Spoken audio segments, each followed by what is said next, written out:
মই এপ্ৰিলৰ 10 তাৰিখে ওলাইছিলোঁ ইয়াৰ পৰা। আই থিংক 45 ডেত মই পাই গ'লোঁ 45 দিনত। আৰু মোৰ ওচৰত এটা টেন আৰু চাইকেলখন আৰু পাক লৈ মই মানে কেদাৰনাথলৈ গ'লোঁ। আৰু 4 মাহ পিছত মই অসমলৈ ঘূৰি আহিছোঁ। অসমলৈ মানে ঘূৰি আহিছোঁ।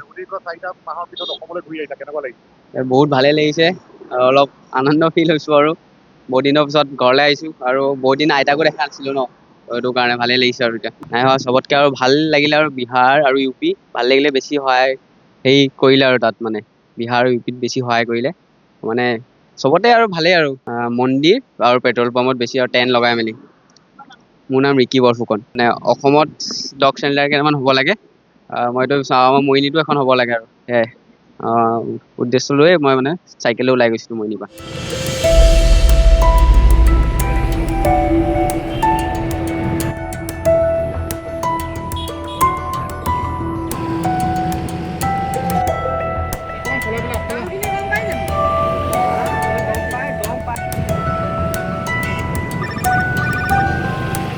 মই এপ্ৰিলৰ 10 তাৰিখে ওলাইছিলোঁ ইয়াৰ পৰা। আই থিংক 45 ডেত মই পাই গ'লোঁ 45 দিনত।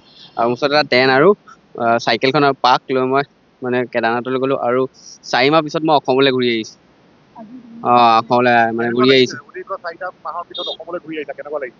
বহুত ভালেই লাগিছে, অলপ আনন্দ ফিল হৈছোঁ আৰু বহুত দিনৰ পিছত ঘৰলৈ আহিছোঁ। আৰু বহুত দিন আইতাকো দেখা নাছিলোঁ ন, সেইটো কাৰণে ভালেই লাগিছে। আৰু এতিয়া নাই হোৱা চবতকৈ আৰু ভাল লাগিলে আৰু বিহাৰ আৰু ইউ পি ভাল লাগিলে, বেছি সহায় কৰিলে আৰু তাত মানে বিহাৰ আৰু ইউ পিত বেছি সহায় কৰিলে মানে চবতে আৰু ভালেই আৰু মন্দিৰ আৰু পেট্ৰল পাম্পত বেছি আৰু টেন লগাই মেলি। মোৰ নাম ৰিকি বৰফুকন। মানে অসমত ডগ চেণ্টাৰ কেইটামান হ'ব লাগে, মইতো চাওঁ আমাৰ মৰিনীতো এখন হ'ব লাগে আৰু সেয়াই উদ্দেশ্য লৈয়ে মই মানে চাইকেললৈ ওলাই গৈছিলোঁ মৰিনীৰ পৰা।